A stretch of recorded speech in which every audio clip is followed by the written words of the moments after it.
This is Democracy Now!, democracynow.org, War, Peace, and the Presidency, Breaking with Convention. I'm Amy Goodman. And I'm Nermeen Sheikh. Welcome to our listeners and viewers across the country and around the world. Donald Trump accepted the Republican nomination on Thursday night, just 5 days after surviving an assassination attempt. Trump gave the longest acceptance speech in convention history, clocking in at over 90 minutes. He began by recounting what happened in Butler, Pennsylvania on Saturday after a bullet grazed his right ear as he was giving a speech. I stand before you in this arena only by the grace of Almighty God.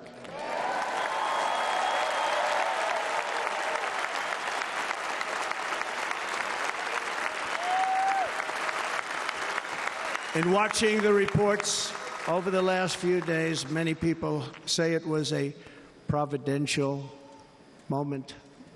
Probably was. When I rose, surrounded by Secret Service, the crowd was confused because they thought I was dead, and there was great, great sorrow. I could see that on their faces as I looked out. They didn't know I was looking out. They thought it was over. But I could see it, and I wanted to do something to let them know I was okay.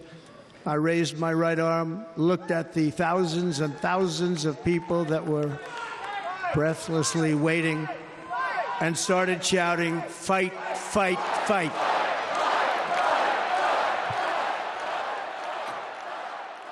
During his acceptance speech, Trump repeatedly demonized migrants seeking refuge in the United States. Trump vowed to carry out the largest deportation campaign in U.S. history. The greatest invasion in history is taking place right here in our country. They are coming in from every corner of the earth, not just from South America, but from Africa, Asia, the Middle East. They're coming from everywhere. They're coming at levels that we've never seen before. It is an invasion indeed, and this administration does absolutely nothing to stop them.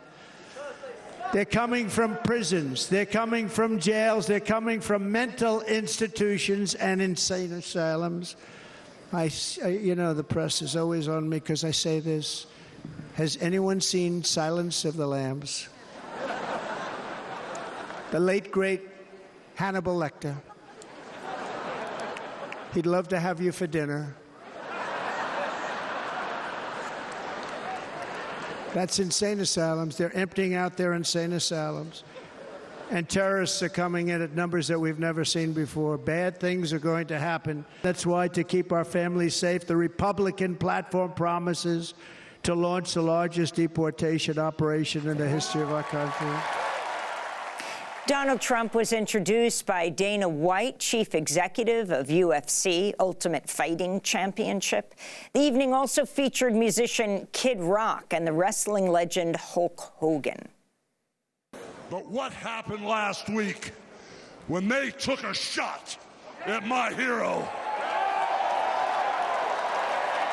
and they tried to kill the next president of the United States? Enough was enough, and I said, let Trumpomania run wild, brother. Let Trumpomania rule again. Let Trumpomania make America great again. Hulk Hogan's appearance at the RNC may surprise many, but he actually has something in common with Trump's running mate, J.D. Vance. Both have ties to the right-wing billionaire tech investor Peter Thiel. Thiel reportedly spent as much as $10 million to help Hulk Hogan sue the website Gawker.com. The successful lawsuit brought down the website. Thiel also spent $10 million to help J.D. Vance get elected to the Senate in 2022. To talk more about Donald Trump and the state of the Republican Party, we're joined by two guests. Benjamin Wallace-Wells is with us. He's a staff writer at The New Yorker. His most recent piece is headlined, "The Rise of the New Right at the Republican National Convention." He's joining us here in Milwaukee just after the conclusion of the Republican National Convention. And Maria Hinojosa is with us, the Pulitzer Prize-winning journalist and founder of Futuro Media. She is the host of Latino USA, joining us us from New York. We welcome you both to Democracy Now! We're going to begin with Maria. What is stunning, and it's not just last night, Thursday night, when President Trump, the former president, hoping he'll be not only 45, but 47, which was on everyone's baseball caps. It was not only his longest speech in convention history, but in almost all of the references of speakers throughout the week. If there was a theme, it was attacking immigrants every which way, as murderers, as drug dealers, the assault, the invasion from the border. Can you talk overall, you were just in Milwaukee, about the significance of what has just taken place here? My God, Amy, you know, if I let it actually get into my heart, I would want to start crying, which I'm not going to do because I'm a seasoned journalist. But when you kind of lay it out that way, Amy, that's the reason why I wasn't tuning in every night, because it is all, and I'm sorry to say, but it is lies, right? That's ultimately what we're talking about here. What we do know is that the Republican platform under Donald Trump is very clear. It is over and over and over about attacking immigrants, refugees, migrants, and travelers. What we don't have on the other side in terms of the Democratic Party is a response to that, right? There isn't a response to build the wall, which is precisely what we need. In the case of the Republican National Convention, you know, having been in Milwaukee, which, by the way, is a hugely immigrant city. Milwaukee, I don't know, you probably haven't had the opportunity, has an extraordinary street food culture of tacos, very particularly tacos. They love their tacos in Milwaukee. And so this notion that you have a Republican convention in a city that has a huge immigration population, undocumented and documented, but somehow everybody's safe in Milwaukee. It does not jive with the narrative, the constant narrative of what Donald Trump says about who we are. And again, Amy, what we know, it's not me. Of course, I travel across the country. I'm at the border. I talk to immigrants and refugees every single day of my life. But we know what the Justice Department has said. We know what the FBI has said, that crime over the past 3 decades has decreased by 49% in the United States.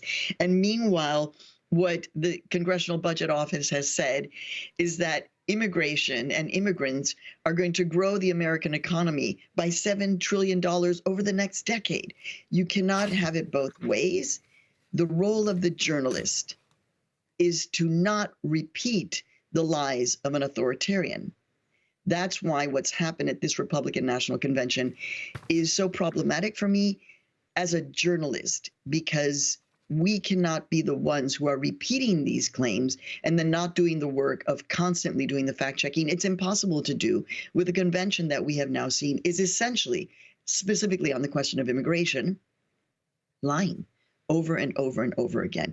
It's, again, I'm sorry I got emotional. I hate when that happens, but when you kind of hear it one by one, and I'm just like, where do I live? What country do I live in? Because if everything that he said is true, then our American economy would be tanking, right? And actually, there would be rampant crime across the streets. That is not the truth. And even Trump supporters can say that, because if they just open their eyes, they know that's not the truth. And Maria, could you explain what you think the effects of and the influence of J.D. Vance, the selection that Trump made as his running mate, his vice president? Well, I actually think it's a really smart choice. I'm trying to understand J.D. Vance's motivations behind his decision to push to become Trump's vice president, considering that he was a never-Trumper for a chunk of his earlier political career. I think he is an attractive person. You know, when people talk about, you know, once Trump dies, what's going to happen with the MAGA movement? Actually, you can see it following under someone like J.D. Vance.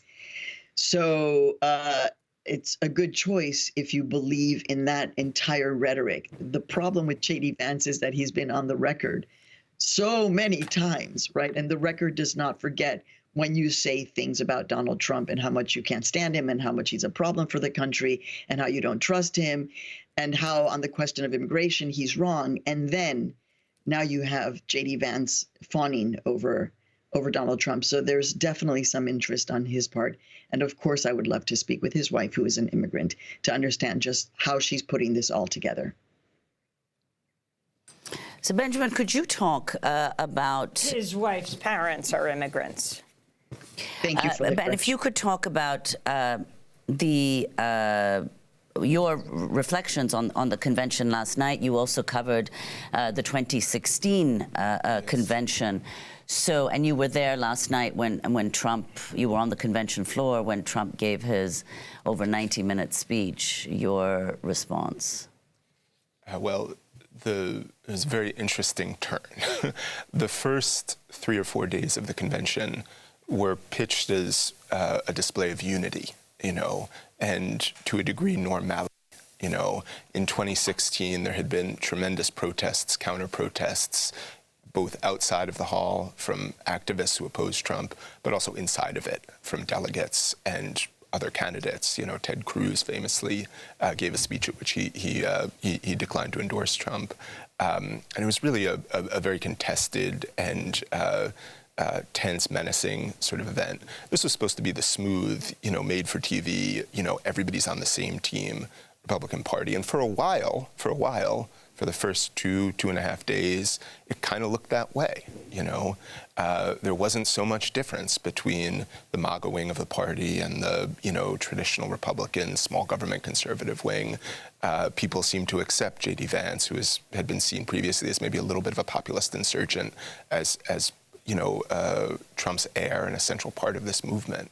I think last night threw a lot of that into question.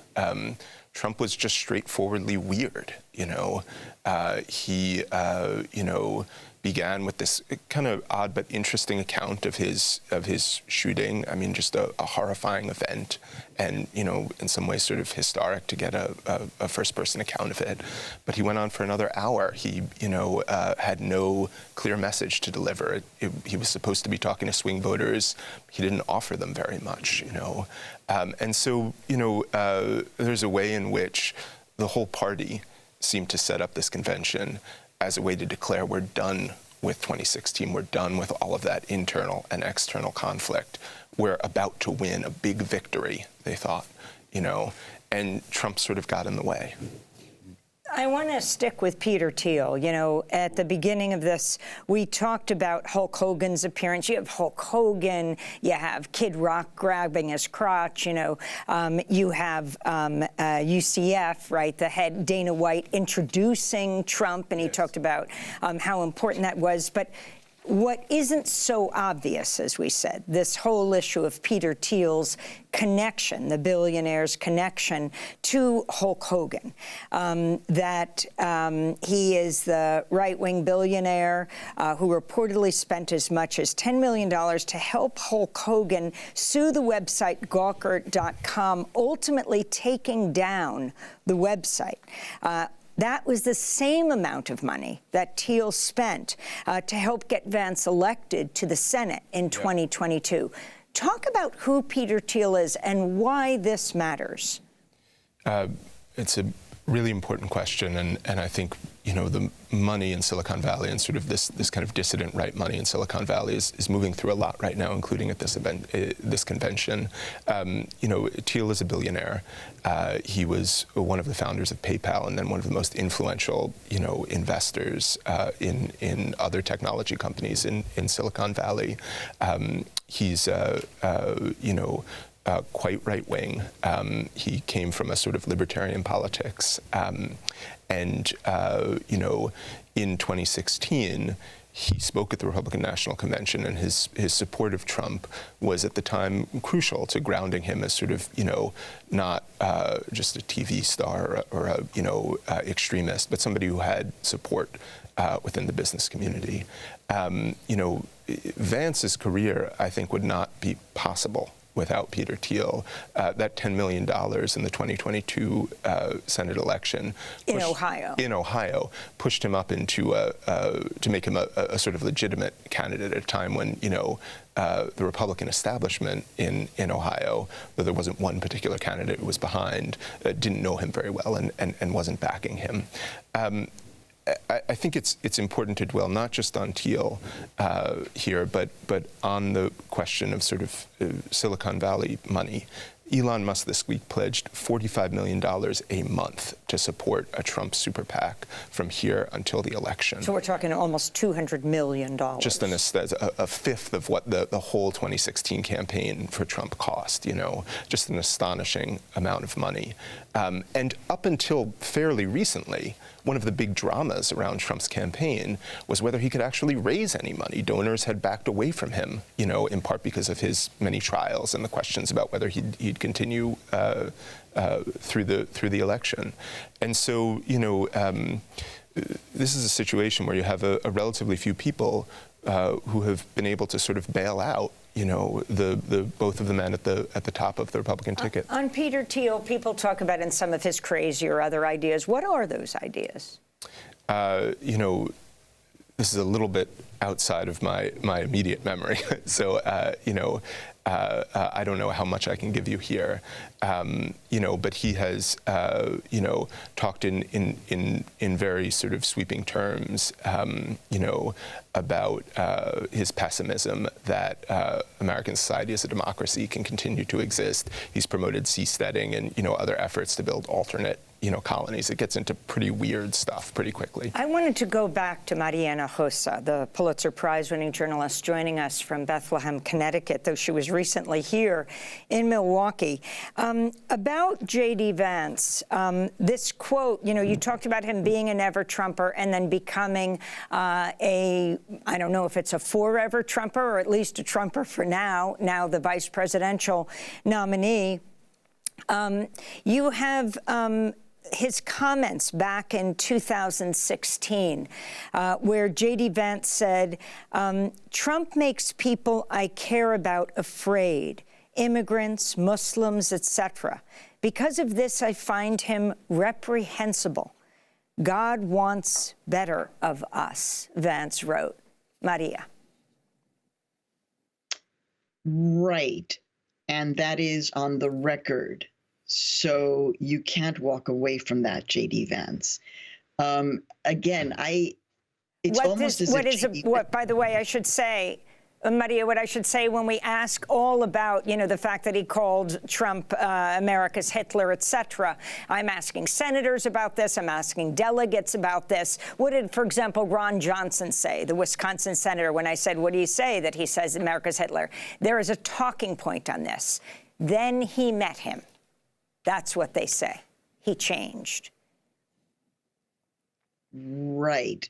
But actually, what I was going to say is the opposite of that, that it wasn't that moment when he met him, but rather that J.D. Vance began to believe all of the mis and disinformation that has been repeated over and over and over by this candidate and the party, and that he somehow, because, Amy, the biggest problem that I have with this moment in our country is the disconnect between what we are being told by Trump and the Republican Party and MAGA versus what is real life. Yes, there is no denying that inflation is a real issue, no doubt. But when he talks about the question of immigration and crime and the economy and the stealing of jobs, you know, it's just not jiving with what we see. You're right. I am in Bethlehem, Connecticut. It's actually where I am right now is a red part of the state. And what I see in my little community, right, are people who have never been to the border, never very much interacted with anyone who speaks Spanish, let's just say. But we are here, immigrants, in this community, in Bethlehem. We are working. You can see us actually through the diner that doesn't have a wall where you can actually see who's cooking and cleaning. So they're actually here. You see them. They're making your food. They're cleaning your lawns. They're in the hospitals, as clinicians, as doctors, etc. this does not jive with the rhetoric of our country is being overwhelmed by a criminal immigrant element. So that is where J.D. Vance, who at once was considered something of an ally to immigrants because of the way he spoke, because of this kind of a Midwest certainty about the presence of immigrants and refugees, now goes in complete opposition to what he was saying before. The problem, Amy, is that you and I are New Yorkers, right? We have been in New York for decades.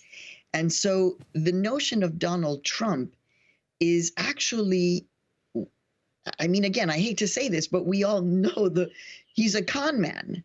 You understand this as a New Yorker. He's the guy who's doing the 3-card Monte. And so what we have to understand is that the rest of the country actually falls for the 3-card Monte, as many of them do when they come to New York. And they're just like, wait, what just happened? I lost $20. It's like, yeah, you have to have your wits about you. So for me, it's a smart choice, actually, for J.D. Vance. And I think you're exactly right. He's a for now Trumper. I don't know about the forever Trumper, but he is absolutely a good continuation for what Donald Trump has started. Where he will go, who knows? Maybe that's his play. I have a hard time kind of believing that. But nonetheless, I still think it was a smart choice. Maria, let's just go to some of the claims that Trump made last night. You have, unlike most, direct knowledge of what the situation is at the border, having been several times in the last 4 months.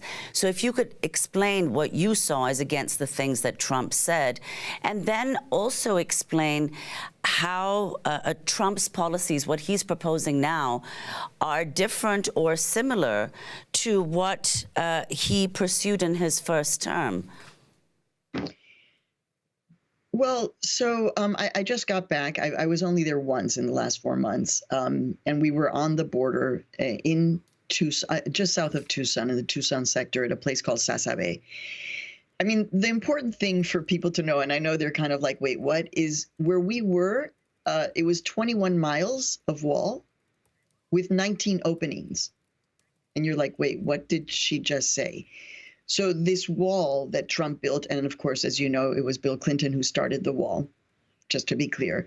This was not a Trump wall that he built. He made reparations. He increased the height from 15 feet to 30 feet, which is actually very important because when you go up to 30 feet, if you're trying to climb the wall, that's at the point where you develop vertigo. So the number of traumatic brain injuries from people actually trying to climb now a 30-foot wall has increased by pretty extraordinary percentages. But you have these openings through the wall. It doesn't make sense. That's why I'm trying to explain to people. They're like, wait, there's a wall 21 miles, but you have 19 openings. Therefore, if you are a migrant or a refugee, you're getting a mixed message. And as the Border Patrol told me when we were there, this is but a speed bump. It does not keep people out. So when I was there, on the day that I was there, in the height of the invasion, I saw two people, who actually crossed across the wall and then knelt. They were kneeling down and praying once they had gotten onto the U.S. side of the wall. They were not running from the Border Patrol. They were not escaping. They were not carrying drugs or weapons or anything. They were praying. And they were transported by Good Samaritans to a now makeshift refugee camp that exists on the U.S. side of the border, where migrants and refugees will wait for the Border Patrol to come to pick them up. So the reality of the border, it has changed, yes, because people understand you can no longer run from the Border Patrol. You know, actually, the Border Patrol is going to try to disperse you. Usually you get injured when that happens. And so now you cross and you just sit down. It's kind of like this peaceful protest, of nonviolent protest, of just like, I'm just going to sit and wait. So this goes completely differently to what we are being told is happening on the border. And why are there large numbers of people when they do come is because of Title 42 and precisely the Remain in Mexico policy, which forced people to stay. So this country's policies created that stopgap. There are always people coming and going. And again, if it was true what Donald Trump says, that immigrants are destroying the American economy, then we would not have factual information that says the American economy is growing, right? So we have to put that into perspective. Now, what Donald Trump is saying about the greatest mass deportation ever seen in American history, what does that look like? You know, we've already lived through this. We lived through this actually during the middle of the George W. Bush administration, which was the uptick post 9/11 of the immigration detention and deportation mass industrial complex, starts around 2003, 2004. We see it increase with Barack Obama, his biggest mistake that he should apologize for, because if he had done immigration reform, we would not be in this position with Donald Trump. So I'm sorry, Barack Obama, but you need to accept responsibility for that reality. It increases under Donald Trump to a point where, yeah, it's about taking children away from parents. So that is where we have gone. It's not just building the wall, it's that we're going to take children away from parents. So I think it's going to be an attempt to do this on steroids. Let me just finish by saying more money is spent on immigration, detention, and deportation in terms of law enforcement than all federal law enforcement agencies combined. And the Border Patrol is the largest law enforcement agency in the country. So we are facing a reality where if people are like, oh, it's just going to affect immigrants. No. And I say this, if you are an American citizen of any sort, you're going to need to figure out how you're going to show your papers to a Border Patrol agent, because it can happen. That's kind of where we're going. I think people are like, oh, it's just never going to touch me. It's just them. It will touch you. Well, I want to bring into this conversation in Cleveland, Ohio, the home state of Trump's vice presidential running mate, J.D. Vance, Nina Turner, former Ohio State Senator. She's a senior fellow at the Institute on Race, Power, and Political Economy. She was a national surrogate for Bernie Sanders in 2016 and the national co-chair of his 2020 presidential campaign. Nina Turner, welcome back to Democracy Now! If you could begin by responding to Trump's speech at the Republican National Convention last night. Oh, it was really Trump being Trump, his bluster, the way there was not a whole lot of vision there. It was him complaining as he does and taking credit for every wonderful thing, I put that in air quotes, that has ever happened in America, and blaming every terrible thing on the Democrats. No surprise that he walked his crowd through, minute by minute almost, of the assassination attempt to get his crowd riled up. So it was Trump in rare form doing what he does, which is to be able to be a faux populist, lying through his teeth in terms of his exaggerations. And quite frankly, any of the working class people in that crowd should be afraid. They should be very afraid. I wanted to play for you, former State Senator Turner, a part of J.D. Vance's speech Wednesday night at the RNC. Now, my work taught me that there is still so much talent and grit in the American heartland. There really is. But for these places to thrive, my friends, we need a leader who fights for the people who built this country.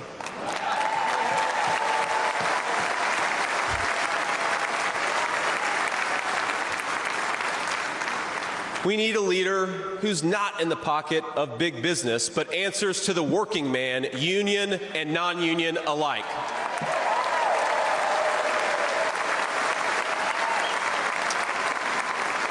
A leader who won't sell out to multinational corporations, but will stand up for American companies and American industry.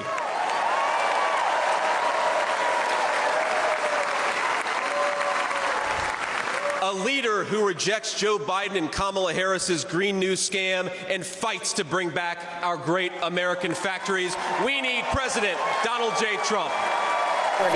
48, no. So that was J.D. Vance on Wednesday night. Nina Turner, if you can talk about everything from what they're calling now, and it's a buzzword here, Green New Scam instead of the Green New Deal. He was talking about the Teamsters president, Sean O'Brien, addressing the Republican convention. Last night, President Trump wasn't naming many names, but he definitely named Sean Fain's name, the head of the UAW, attacking him viciously. If you can explain the significance of what both J.D. Vance and Trump are getting at. And President Trump is picking the wrong fight with President Sean Fain. As we know, the Summer of Solidarity was a spectacular success. President Fain and other unions are calling for a national strike to happen in 2028. And I hope that that is the case, where workers from all backgrounds, all walks of life unite in solidarity to push back against the billionaire class and the corporate interests in this country that don't want to see working class people live a good life.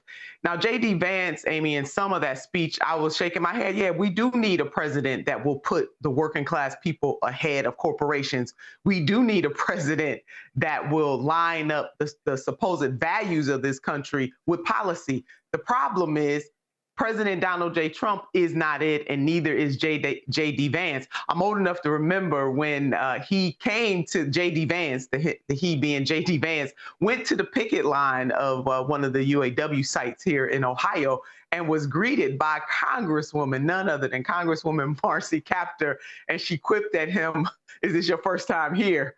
And he nervously shook his head. Yeah, it was his first time here. She exposed him in very few words that he came to that picket line for show. He did not come to that picket line to stand in solidarity with working class people, particularly those of the UAW. And then we see that President Donald J. Trump is slamming the UAW. I want him to know, and he has to notice, that President Sean Fain is a street fighter. So I can't wait to see how this unfolds. The UAW is already out on social media making it very clear that President Donald J. Trump is a scab, that he will not stand up for working class people.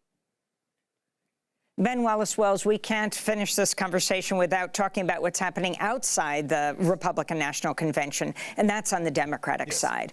This latest news of, President Biden now has COVID. He's in isolation. Enormous pressure from the centrist Democrats and many others, although the progressive squad and Bernie Sanders have still embraced him, saying he's got to pull out of the race.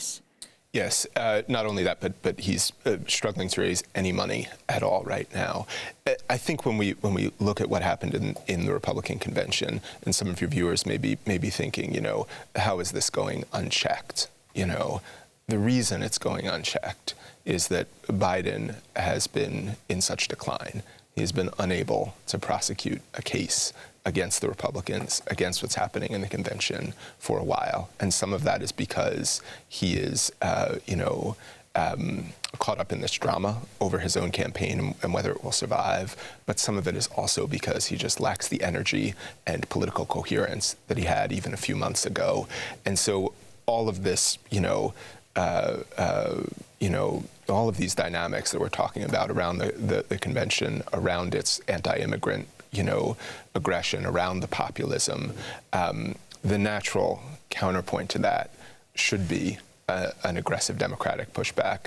Right now, we're not getting it, and that is why there's such a strong push from the Democratic Party, from many in the Democratic Party, to convince Biden to step down. And if very quickly, just to go back to the Republicans and what they were saying, your recent piece is The Rise of the New Right at the Republican National Convention. All of the issues we've been discussing, if you could just put them in the context of this wider ideology that's being formed. I think it's a retreat to nationalism is the big theme, you know, and there are strains in it that are more libertarian. There are strains that are more protectionist, but in policy towards immigrants, in policy towards in foreign policy and trade policy, the big theme is a kind of theorizing of Trumpism and a retreat to nationalism. We want to thank you all for being with us. Benjamin Wallace-Wells writes for the New Yorker magazine. Nina Turner is former Ohio State Senator. And we've been joined by Maria Hinojosa, the Pulitzer Prize-winning journalist.